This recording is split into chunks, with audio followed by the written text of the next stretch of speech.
इंसान अगर ठान ले तो वो क्या नहीं कर सकता। कुछ युवाओं ने अपने आपसी मतभेदों को भुलाकर एक नई सोच और संकल्प के साथ वैदिक ज्ञान और आश्रम के प्रति बढ़ती उदासीनता को चुनौती दी।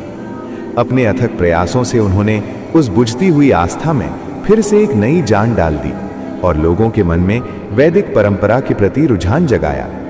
आज जो ये परिवर्तन दिखाई दे रहा है, उसका श्रेय किसी एक व्यक्ति को नहीं बल्कि पूरे गांव को जाता है।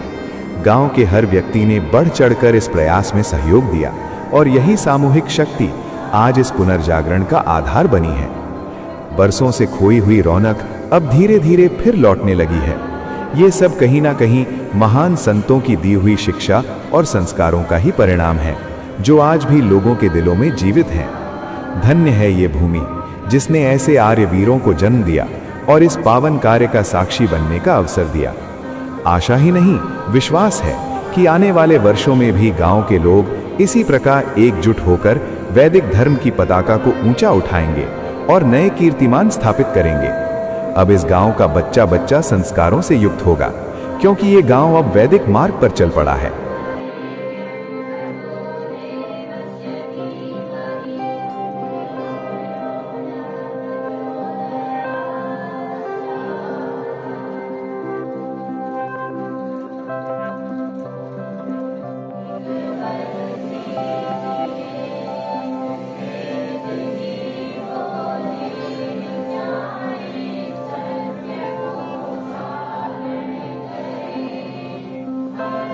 समस्त ग्रामवासियों के सहयोग, निस्वार्थ सेवा भाव से जुड़े समाज सेवा दल और सभी आर्य सज्जनों के आह्वान से आज वैदिक साधना आश्रम की पुरानी रौनक फिर से लौटने लगी है। ये केवल पुनर्निर्माण नहीं बल्कि वैदिक संस्कृति और सत्य की पुनर्स्थापना का पवित्र प्रयास है। हम हृदय से धन्यवाद करते हैं उन सभी आर्य वीरों का जिन्होंने अपना कीमती समय देकर इस यज्ञ में योगदान दिया।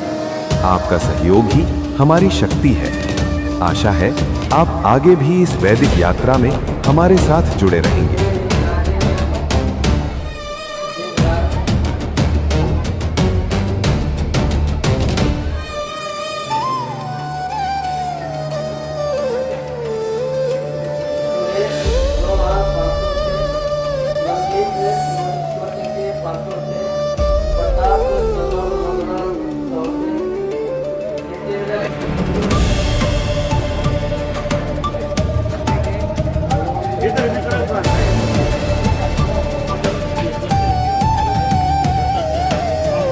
आज ये केवल एक आश्रम की रौनक नहीं लौटी है, बल्कि एक गांव की चेतना जागी है। कुछ युवाओं का संकल्प और पूरे गांव का साथ आज एक नई शुरुआत बन गया है।